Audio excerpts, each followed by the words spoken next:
I'm a Samaritan woman. Do you know what that means?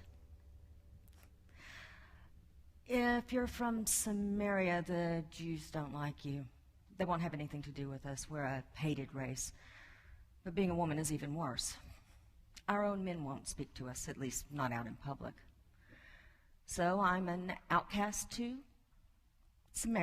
Jews because I'm a Samaritan. Because I'm a woman, I'm an outcast to men. You'd think I couldn't sink any lower than that, but I did. I became an outcast to women, too. I just wanted to be loved.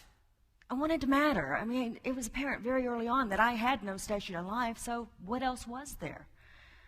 I wanted to be loved. It was like this thirst that took me away from everyone and everything except whatever man I thought would love me. I went through 5 husbands with this quest for love, and I was with yet another man. I would wait until noon to go to the well for water, knowing that everyone else had already been and gone. I didn't want to see them. I didn't want to feel their eyes on me. I didn't want to hear the things that they were saying about me. I didn't want to be reminded that I was a disgrace. So I went to the well, and imagine my surprise. I wasn't expecting to see anyone there, but there was a man sitting at the well, a Jewish man, sitting at a Samaritan well. And then he spoke to me. He wanted me to get him some water. I mean, I pointed out to him, look, I'm a Samaritan woman, but that didn't seem to bother him. Instead, he started talking about this living water that only he could provide. He told me it would quench my thirst forever. And then he did the most amazing thing. He started telling me everything about my life. I mean, he knew everything. He knew all the bad decisions, all the ruined relationships. He knew everything. And yet he still wanted to give me this living water. Do you know how good that sounded?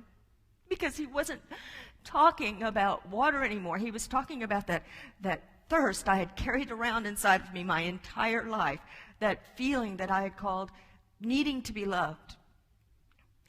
But what he was offering was real love. It was God's love. I wanted it. I had heard that a man was coming who was God, and he would know all things. This had to be him. He knew everything about me. This was him. This man was God, and he wanted to love me. I definitely wanted that.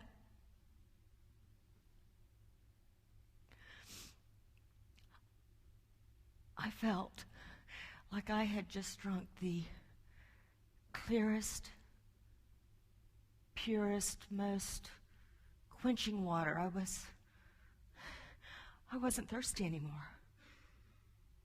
I wasn't desperate to be loved. He loved me. I set aside everything that I had been, all my bad decisions, all my ruined relationships, and I ran to town. And I told those men, I told those people, I could hardly get the words out fast enough. They must have seen how changed I was. I must have looked as different as I felt because they listened to me and they believed. They listened to me and they believed me.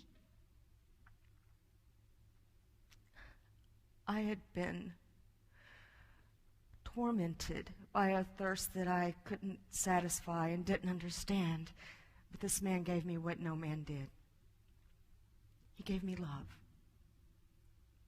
Real love. Eternally quenching love. God's love. And it fills me to overflowing, and instead of hiding away and avoiding people like I had for so long, I run to them and I tell them, you can have this too. I have set everything that I was aside, and I have put him first. To share with him, with others, to know him, to love him. I'm no longer an outcast. I'm no longer a disgrace. I'm loved. I'm accepted. My thirst is satisfied. I'm a Samaritan woman, and I am second.